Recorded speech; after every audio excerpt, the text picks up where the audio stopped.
Bom dia, bem-vindos a mais uma aula de arte, né? Vamos lembrar um pouquinho da aula anterior, que nós estudamos o pré-modernismo. E aí, ó, foi a última imagem que eu trabalhei na aula sobre pré-modernismo, essa belíssima obra de Tarsila do Amaral, o Abapuru. Então, o pré-modernismo, agora nós vamos estudar o modernismo, né? O modernismo no Brasil, aqui no slide, observam.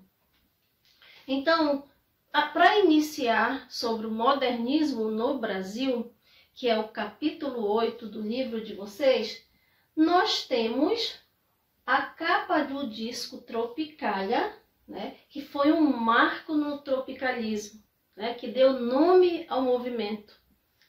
O tropicalismo foi um movimento cultural, né, da música popular brasileira.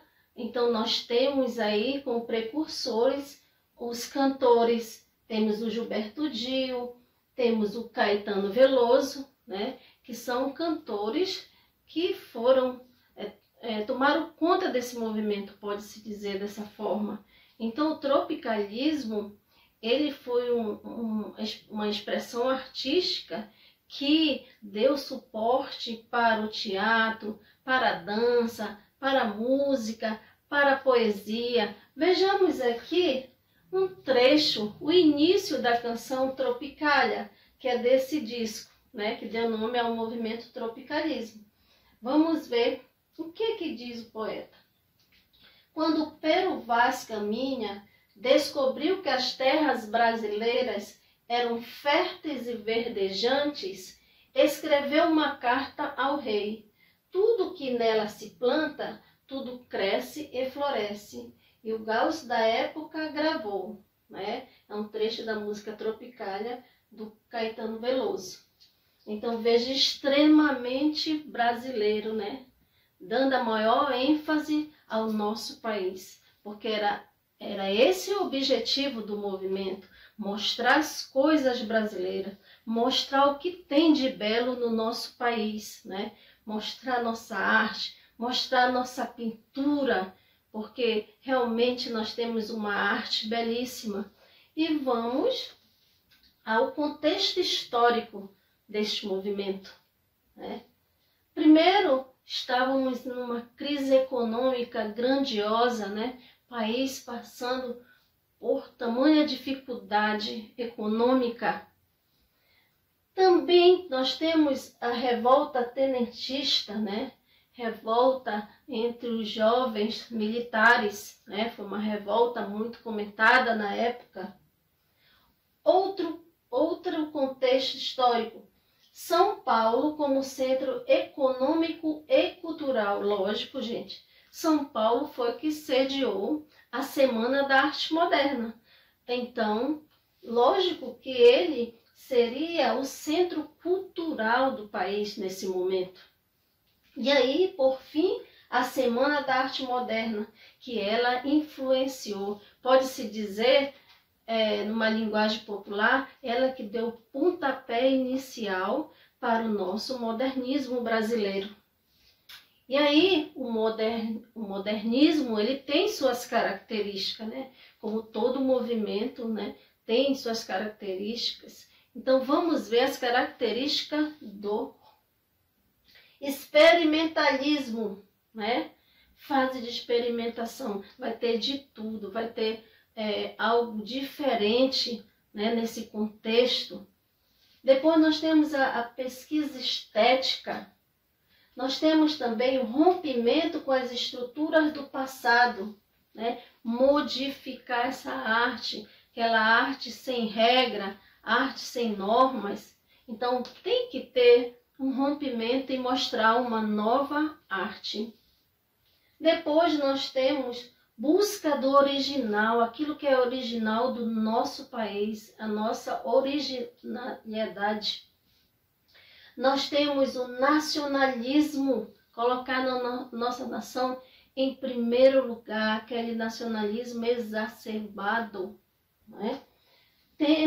Outra característica forte é o cotidiano. Trabalhar com as coisas brasileiras, trabalhar com as coisas do nosso país, trabalhar com o nosso dia a dia, não ficar trabalhando com coisas assim de outro país, né? Mas vamos trabalhar a nossa arte, vamos trabalhar as coisas que estão à nossa frente, vamos fazer nossas telas baseadas em coisas brasileiras, né? Porque nós sabemos que nosso Brasil, né, ele é farto de coisas belas. Então, essa arte, ela precisava realmente ser uma arte valorizada, valorizar o nosso país, a nossa nação, né? Que aí se encaixa também nesse espaço urbano.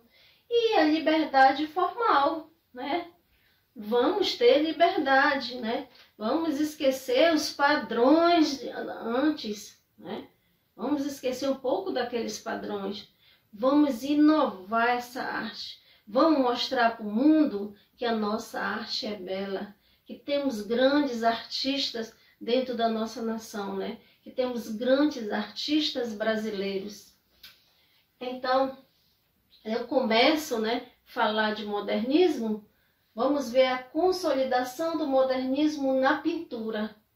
Então, essa consolidação, nós temos 3 pintores, né, extremamente que trabalharam esse modernismo, né, extremamente importantíssimo para esse modernismo.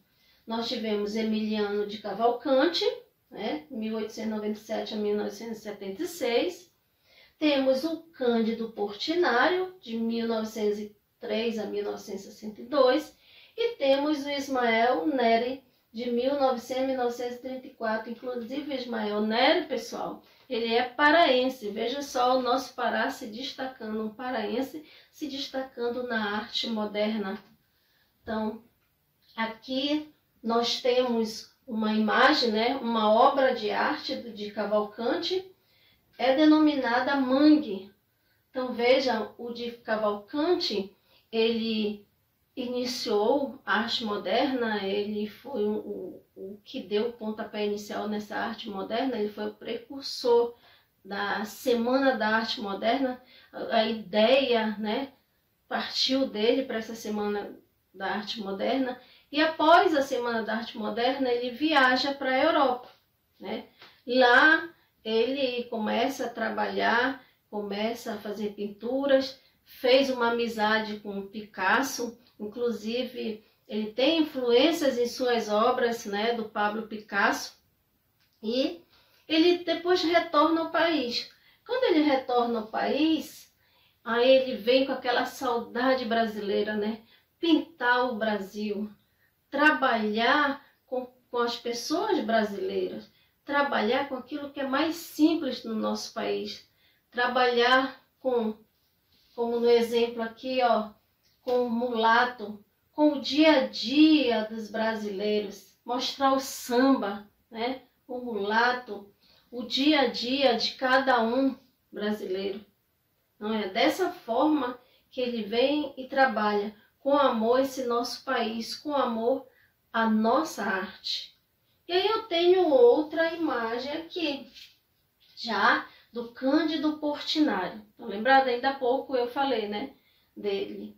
Então, o Cândido Portinari, nós temos uma imagem também. Ele foi um grande pintor brasileiro, né? Ele estudava nas escolas de belas artes, e por ele estudar e ser um aluno exemplar, né, um aluno realmente com ideias inspiradoras, ele ganhou vários prêmios. Esses prêmios fez com que ele ficasse 2 anos na Europa. Mas lá, né, ele visitava museus, ele trabalhava a arte dele, ele anotava cada detalhe de tudo que ele via, né? Aquela saudade brasileira. Ele retorna. Quando ele retorna ao país, ele trabalha também, né? O nosso dia a dia, trabalha as pessoas brasileiras, né? As pessoas que estavam próximo dele, os lavradores, os pescadores. Então ele pinta dessa forma, mas também ele pinta um pouco da nossa história, do nosso contexto brasileiro. Tanto que essa obra que eu coloquei aqui no slide é denominada A Chegada de João VI à Bahia. Então, um momento histórico do nosso país. Tá? Estão entendendo bem como é, né, que esses artistas trabalham dentro do nosso modernismo? Vamos ver agora essa obra intitulada Resignação diante do Inevitável. Essa é do Ismael Neri, que eu falei para vocês, paraense, né? Mas que logo cedo ele mudou-se para o Rio de Janeiro e ele não participou da Semana da Arte Moderna, mas ele tem uma grande contribuição para o modernismo brasileiro. Então ele mostra um pouco em suas obras as vanguardas europeias, o cubismo, o surrealismo. Vamos ver, vamos observar essa tela de Ismael Neri. Vejam o que nos lembra o cubismo, né? Algumas formas de cubo, as cores, né? Bastante colorida, e temos uma imagem extremamente surreal, né, gente? Ó, lembra lá as nossas vanguardas europeias, né? Que serviu de base para o modernismo brasileiro. Então, ela foi importante para nossos estudos, né? Então, o modernismo ele foi um movimento de exaltação à nossa pátria, né? De exaltação ao nosso país, porque a gente tem que só trabalhar de acordo com regras da arte de fora. Se temos no nosso país coisas grandiosas, coisas belíssimas, então vamos trabalhar aquilo que é nosso, aquilo que está próximo de nós. Então foi esse pensamento, né, dos modernistas. Então, gente, aqui a gente termina mais uma linha de arte, daremos continuidade desse assunto em próximo vídeo. Um bom dia, bons estudos, vamos exercitar lá no livro de vocês, porque tem exercício, tem questionamentos em relação ao movimento modernista. Então é necessário não só vocês ouvirem a professora falar, mas também fazer as leituras e resolver esses questionamentos do livro de vocês. Um bom dia e até a próxima aula.